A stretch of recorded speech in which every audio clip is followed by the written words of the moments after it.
Hello everyone, this is Poonam Thakur here and welcome back to my channel. From the past 2 days, I am covering PYQs of September 21. So let's discuss some more questions.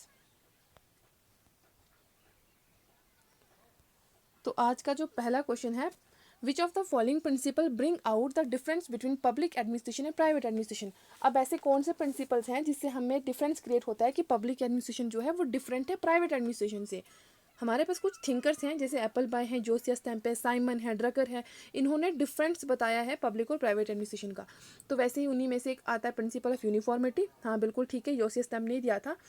फिर principle of hierarchy, hierarchy तो मैंने नहीं पढ़ा ना ही है, इसको काट दोगे, बी को बी गया। फिर था प्रिंसिपल ऑफ रिस्पॉन्सिबिलिटी, ये भी हमारे पास जोसियस स्टैम्प नहीं दिया हुआ है। ए एंड सी, ए और सी किस में है, इसमें है। फिर principle of legal authority, legal authority किसी ने दिया नहीं है, ये एक जनरल सा व्यू है। तो हमारे पास A C and D is the right answer. तो जैसे जोसियस स्टैम्प ने भी कुछ पॉइंट्स दिए हुए हैं, एप्पल बाय ने कुछ पॉइंट्स दिए हैं, साइमन ने दिए हैं, तो एक बार वो देख लेना क्योंकि यहाँ से एग्जाम में क्वेश्चन आता है। सेकेंड क्वेश्चन है हमारे पास, which of the following are the function of organisational culture. Organisation culture के क्या क्या फंक्शन है। तो ऑर्गेनाइजेशन कल्चर होता क्या, जैसे कुछ कलेक्शन ऑफ वैल्यूज़ हो जाती है, कुछ एक्सपेक्टेशंस होती हैं, इनोवेशंस होती हैं किसी ऑर्गेनाइजेशन की, तो वो अपने ऑर्गेनाइजेशन के कल्चर से रिलेटेड है कि किस डायरेक्शन में काम करना है, कैसा नहीं करना है, तो वो एक ऑर्गेनाइजेशन कल्चर है। ये इंडिया में जो कॉन्सेप्ट है 1980s के आसपास आया था। अब आता है हमारे पास, which of the following are the function of organisation culture. To control करना ऑर्गेनाइजेशन बिहेवियर को, बिल्कुल ठीक है, ए हमारे पास करेक्ट है, ये दोनों पहले चले जाते हैं। टू इनकरेज स्टेबिलिटी, स्टेबिलिटी को प्रमोट करना है क्या, कोई भी ऑर्गेनाइजेशन स्थिरता को प्रमोट करता है, वो तो चेंज लाना चाहता है, डायनेमिक है, तो इसलिए बी ऑप्शन जो हमारे पास वो रॉन्ग हो जाता है। तो बी ऑप्शन गया, बी गया, तो ए तो था ही ना, इसलिए ए हमारे पास ये हो जाएगा। फिर आता है टू प्रमोट डाइवर्सिटी, डाइवर्सिटी को प्रमोट करना है क्या, to promote cross organising cooperation को प्रमोट करती हैं, डाइवर्सिटी को प्रमोट नहीं करते, क्रॉस ऑर्गेनाइजिंग कोऑपरेशन को प्रमोट करती हैं। तो इसलिए हमारे पास A and D option is the correct answer. Next question है, which of the following statement, हमने स्टेटमेंट फाइंड आउट करनी है, consider the following statement, choose the correct answer from the option given below. Given below नहीं है, वैसे above है, तो ठीक है। फर्स्ट है, the national commission for scheduled caste has the same power as civil court. हाँ बिल्कुल ठीक है, सिविल कोर्ट की इसमें सभी शक्तियाँ होती हैं, वो कहीं से भी डॉक्यूमेंट्स बुला सकते हैं, मांग कर सकते हैं, रिक्वेजेशन कर सकते हैं, एक्सेट्रा, बहुत सारी सिविल कोर्ट की बहुत पावर्स, सारी पावर्स होती हैं। सेकेंड है, the national commission for scheduled caste has the same power as criminal court, criminal court की तो कोई पावर नहीं है। थर्ड है, national commission for scheduled caste has the same power as civil and criminal court, ये वाली statement भी wrong हो जाती है, B statement wrong, C wrong, C wrong, A is the correct. Fourth है, national commission for schedule caste has no power to act as a civil court, civil court की तरह कोई शक्ति नहीं है, यहाँ पे बोला इसमें, ये स्टेटमेंट रॉन्ग है। तो हमारे पास एक ही स्टेटमेंट इसमें से करेक्ट है कि national commission for schedule cast के पास सिविल कोर्ट की सारी शक्तियाँ हैं। नेक्स्ट क्वेश्चन है, which of the following activities are related to disaster preparedness. तो प्रीपेयर्डनेस की बात की है हमारे पास, प्रीपेयर्डनेस में एक प्री आता है, एक पोस्ट आता है, तो प्री में क्या किया जाएगा, पोस्ट में क्या किया जाएगा, वो चीज़ें अलग अलग हैं। जैसे रिलीफ की बात की जाए तो रिलीफ हमारे पास प्रीपेयर्डनेस में नहीं आता, वो पोस्ट वाले में आता है, तो प्रीपेड रिलीफ तो बाद में प्रोवाइड करेंगे ना डिजास्टर हो जाने के बाद, तो इसलिए ये ऑप्शन पहले एलिमिनेट कर देंगे। सेकेंड है, training and drill for emergency staff. हाँ तो ठीक है, डिजास्टर आने वाला है या कुछ आशंका है उसकी, तो डिजास्टर स्टाफ को पहले से ट्रेनिंग दी जाती है, तो बी ऑप्शन करेक्ट हो जाएगा। फिर सी ऑप्शन है हमारे पास रिकंस्ट्रक्शन, तो रिकंस्ट्रक्शन कब होगा, जब एक बार टूट फूट जाएगी ना सारी चीज़ें, उसके बाद रिकंस्ट्रक्ट किया जाएगा, तो डिजास्टर होने के बाद रिकंस्ट्रक्ट करना वो पोस्ट में आ जाएगा, तो सी भी गया, तो ये सी भी गया, तो हमारे पास डी ऑप्शन करेक्ट हो जाएगा। डेवलपमेंट ऑफ एक्विजिशन प्लान, तो प्लान्स को डेवलप करना, ये हमारे पास करेक्ट आंसर है, तो B and D is the right answer. फिर नेक्स्ट आता है, which one of the following is not the objective of multi unit company. Multi unit company के क्या ऑब्जेक्टिव नहीं है। फर्स्ट है पूलिंग ऑफ रिसोर्सेज, रिसोर्स को पूल करना, डिसेंट्रलाइजेशन ये भी है। यूनिफॉर्मिटी इन पॉलिसी, पॉलिसी में यूनिफॉर्मिटी, पॉलिसी में यूनिफॉर्मिटी नहीं हो सकती क्योंकि सिचुएशन के बेसिस पे पॉलिसी बनाई जाती है, अलग अलग सिचुएशन में अलग अलग पॉलिसी, तो ये यूनिफॉर्मिटी, सेम पॉलिसी हर जगह अप्लाई नहीं की जा सकती, तो इसलिए सी ऑप्शन जो है वो एलिमिनेट हो जाएगा। Better coordination among the constituent units, तो डी ऑप्शन करेक्ट है, बेटर कोऑर्डिनेशन होना चाहिए। नेक्स्ट क्वेश्चन है, which of the following are not a barrier to delivery of public service. Public service की डिलीवरी में क्या बैरियर नहीं है। पहला है absenteeism of public service delivery staff, तो पब्लिक सर्विस करने वाला जो स्टाफ है अगर वही एब्सेंट होगा तो ये तो बैरियर है। सेकंड है ineffective supervision of higher official, अगर हायर ऑफिशियल का सुपरविजन ही नहीं होगा तो फिर ये भी एक बैरियर है, क्योंकि जो सर्विस प्रोवाइड करनी वो तो वैसे होगी नहीं क्योंकि अगर सुपरविजन नहीं होगा। थर्ड है absence of technical and professional knowledge and skill. तो प्रोफेशनल एंड टेक्निकल नॉलेज हर जगह काम तो नहीं आता ना, कुछ जनरलिस्ट वाला भी काम भी होता है, कुछ स्पेशलिस्ट वाला होता है। तो ये दोनों चीज़ें स्पेशलिस्ट वाली हैं। जैसे अगर पब्लिक सर्विस की बात की जाए तो जैसे लॉ इन्फोर्स करना, मिलिट्री सर्विस है, हेल्थ केयर है, लोकल गवर्नमेंट, एजुकेशन एट्सेट्रा, तो इसमें टेक्निकल वगैरह की ज़रूरत नहीं पड़ेगी ना। तो इसलिए हमारे पास सी ऑप्शन का एक बैरियर नहीं है। तो सी को काटो, A and B is the correct answer. Next question है identify the agency which are exempted from right to information. RTI से जो हमारे पास कौन सी ऐसी एजेंसीज हैं जिनको आरटीआई से एग्जेम्प्टेड है, छूट प्राप्त है, मतलब कि वो लोग आरटीआई की प्रीव्यू में नहीं आते। सबसे पहले सीबीआई, तो सीबीआई प्रीव्यू में नहीं आता है, आरटीआई की प्रीव्यू में सीबीआई नहीं आता है। Prime minister office, medical officer, medical and professional institution, research and analysis wing. अगर हम खाली डी ऑप्शन को ही देखेंगे ना, रिसर्च एंड एनालिसिस विंग, तो हमारे पास ये है क्या, जो रॉ है ये research and analysis wing India की एक फॉरेन इंटेलिजेंस एजेंसी है जो फॉरेन में जाके काम करती है। अब ये एक सीक्रेट एजेंसी है, वो भी फॉरेन में, तो इसका मतलब ये तो आरटीआई के प्रीव्यू में आएगा ही नहीं। तो इसलिए अगर हम डी ऑप्शन को ही देखें तो हमारे पास डी ऑप्शन एक ही ऑप्शन में है, तो हमारे पास ये वाला जो है वो जो ऑप्शन है वो करेक्ट हो जाएगा। फिर आता है which of the following are the compulsory provision of 73rd constitution amendment act 1992। तो कंपल्सरी प्रोविजन देखनी है, वॉलंटरी नहीं, कंपल्सरी प्रोविजन। तो provision for reservation of 1/3 seats for women in the Panchayati Raj institution, ये कंपल्सरी प्रोविजन है कि वुमेन के लिए 1/3 सीट्स जो हैं वो पंचायत में रिजर्व होनी चाहिए। फिर सेकंड ऑप्शन है 1/3 seats reserve for backward classes. तो ये जो बैकवर्ड क्लासेस है ना, ये एक वॉलंटरी प्रोविजन है, तो हमने बी को काट देना है, बी गया। फिर आता है हमारे पास minimum age for the contesting election to panchayat is 21 year.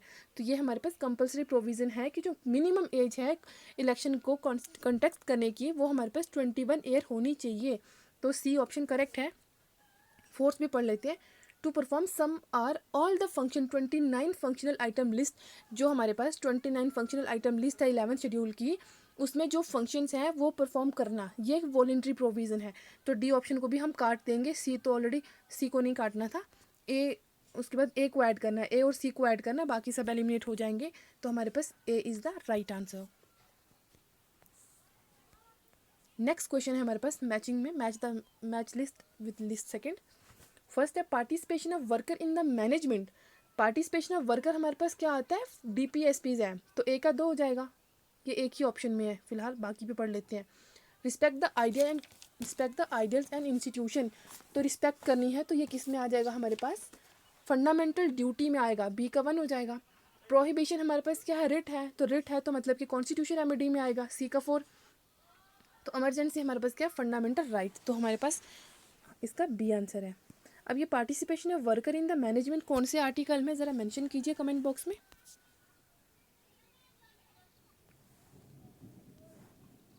फिर आता है हमारे पास डिज़ास्टर मैनेजमेंट से क्वेश्चन। इसमें लिस्ट दी गई है, इसको सेकंड लिस्ट से रिलेट करना है। मैंने अपने डिज़ास्टर मैनेजमेंट की वीडियो में बोला था कि जो हाई पावर्ड कमेटी है उन्होंने जो डिज़ास्टर्स को 5 कैटेगरी में क्या किया था, मेंशन किया था। अब अलग अलग से कैटेगरी थी, उसमें मैंने बताया था, तो ये सेम वहाँ से डिटो क्वेश्चन आया हुआ है।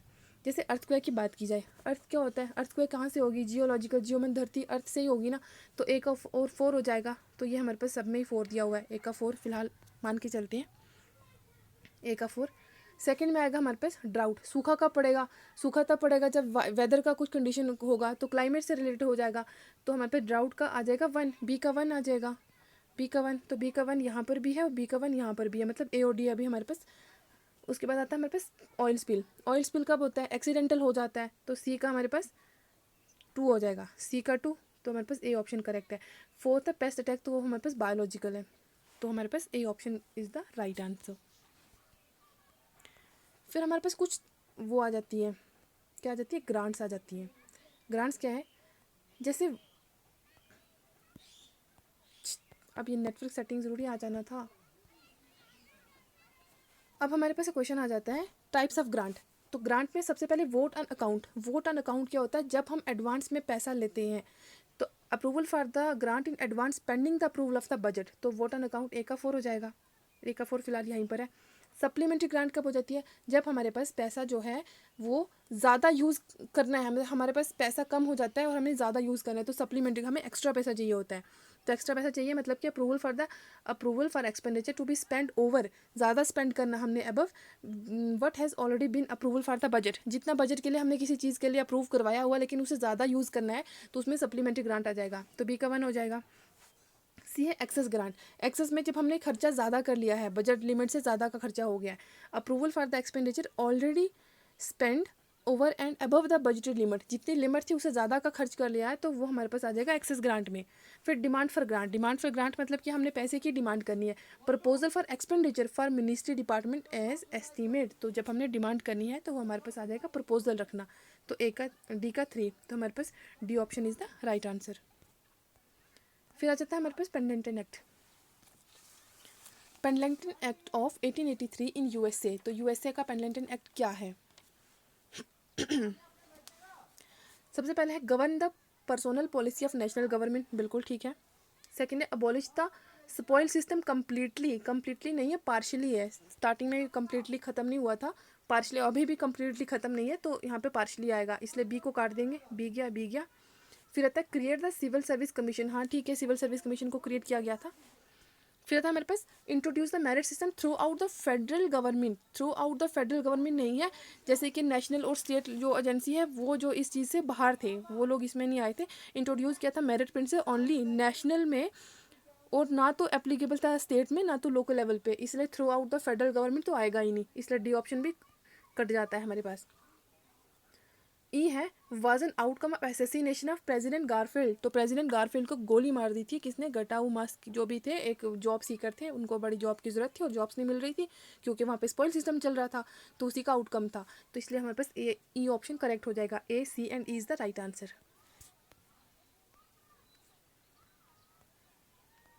फिर आता है the president of India has the power to address house of parliament at the commencement of, president जो है वो इंडिया के जो प्रेसिडेंट है वो हाउस को एड्रेस कब कब करेंगे? First session of general election बिल्कुल करेंगे, हमेशा करते हैं फर्स्ट सेशन जो भी होता है जनरल इलेक्शन के बाद, तो ए ऑप्शन आएगा हमारे पास, बी गया। ईच सेशन ऑफ पार्लियामेंट नहीं, ईच हर एक सेशन में एड्रेस नहीं करते, budget session of each year जो भी बजट सेशन होता है उसमें करते हैं, तो A and C is the right answer. Monsoon session of each year में नहीं करते, बजट सेशन में एड्रेस करते हैं हर साल, और उसके बाद फर्स्ट सेशन जो भी जनरल इलेक्शन का होता है, तो so A and C is the right answer. Last question हमारा आज का, the stage in performance budget is given below, अब स्टेज क्या क्या है परफॉर्मेंस बजट की, तो सबसे पहले हमारे पास क्या आएगा? ऑब्जेक्टिव सेट करेंगे हम, ऑब्जेक्टिव क्या होगा किसी भी एक्टिविटी का? अगर हम डी से स्टार्ट करें, इसको डी से स्टार्ट करें क्योंकि डी से स्टार्ट हो जाएगा, और वैल्यूएशन पे जाएं, लास्ट में तो वैल्यूएशन ही होता है, डी से स्टार्ट करें सी पे जाएं तो हमारे पास ये ऑप्शन आएगा, लेकिन फिर भी पूरा पढ़ लेते हैं, कभी कभी अगर टाइम कम बच रहा हो और फिर भी हमने क्वेश्चन करना है तो हम लोग ऐसे एक वो कर सकते हैं, ओवरव्यू लेके कर सकते हैं। तो हमने क्या देखा, सभी ऑप्शन थोड़े थोड़े रीड कर लिए। सबसे पहले ऑब्जेक्टिव देखा कि हाँ ऑब्जेक्टिव क्या है किसी भी एक्टिविटी का ऑब्जेक्टिव, लास्ट में वैल्यूएट ही करना है, तो हमारे पास सबसे पहले हमने ऑब्जेक्टिव देखा, फिर क्लासीफाई किया एक्टिविटी को रिसोर्सेज एलोकेशन के लिए, फिर उसके बाद हमने आइडेंटिफिकेशन किया कि भाई इंप्लीमेंट क्या क्या करना है, इंप्लीमेंट करने के लिए अल्टरनेटिव को फिर हमने आइडेंटिफाई किया। पहले हमारे पास ऑब्जेक्टिव क्या है किसी भी चीज़ को स्टार्ट करने की, फिर हमने उसको क्लासीफाई किया, क्लासीफाई करने के बाद हमने उसको आइडेंटिफाई किया कि इंप्लीमेंट करने के अल्टरनेटिव क्या है, कॉस्ट और बेनिफिट देखा, लास्ट में हमने क्या कर दिया उसको वैल्यूएट कर दिया, तो हमारे पास जो है सी ऑप्शन क्या है करेक्ट हो जाएगा। सो आज का वीडियो शायद थोड़ा लंबा हो गया होगा। Thank you for watching and keep supporting.